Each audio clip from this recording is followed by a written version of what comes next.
Hey, how's it going there, guys? So we sent out a video to do with nutrients, and we got a bunch of questions, all fairly similar. So we're like, okay, we gotta clear this up a little bit. So we're hoping that this video kind of answers the bulk of the questions, and then we have some great news coming up after that. So first off, one of the questions was, how do I raise my lights? Which plants do I pick? And the easy answer to that is going to be whatever your tallest plant is, that's where you want to have your lights. So you run them about 6 to 8 inches from the tallest plant.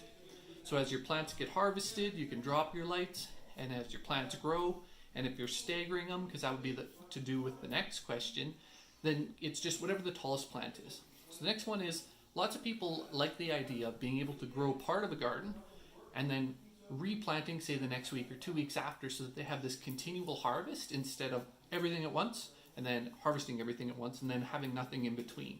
So they ask, okay, how do I run my nutrients when I'm doing that? And the answer to this one is you have to kind of pick what it is that you're trying to grow. And I know that's kind of vague.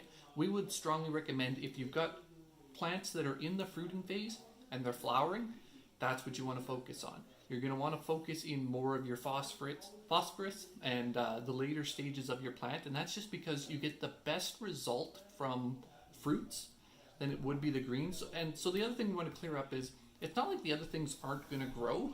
They're still going to grow, and they're just not going to grow as optimally.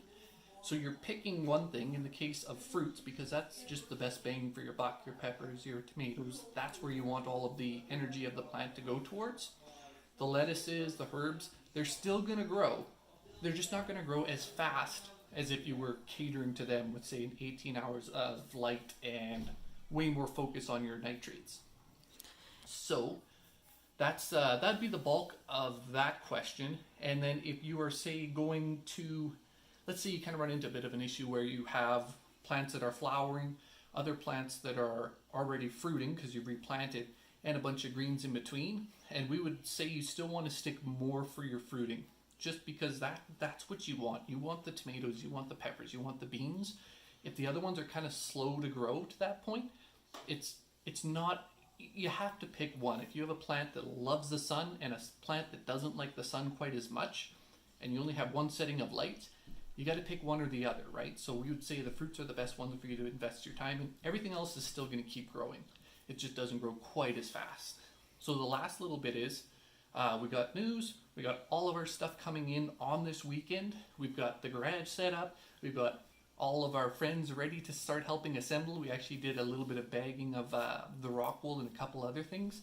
So we are in full gear, which means hopefully, if everything goes well, we're going to have the kits ready to go in the next week.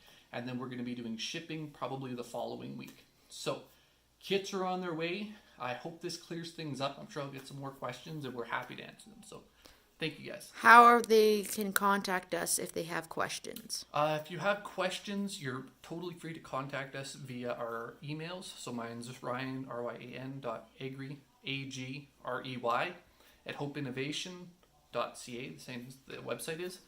Tessa.agrey at hopeinnovations, or info@hopeinnovations.com, or .ca, sorry. Yes. So, and we're happy to answer the emails that you guys send us. And we have been sending out emails, guys, so just make sure, just in case, check your spam folders. That we have had a few that go into there, and it's just emails about optimizing your garden, exactly like kind of like the stages and stuff that you should know.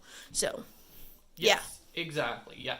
And we're working on how to try and get that to stop happening in the future. We've had awesome Kickstarters that have backers who have given us great advice that we're going to start trying to implement as we start getting more tech savvy. This is still a little new to us. So thank you guys so much for your patience, and I hope this answers your questions.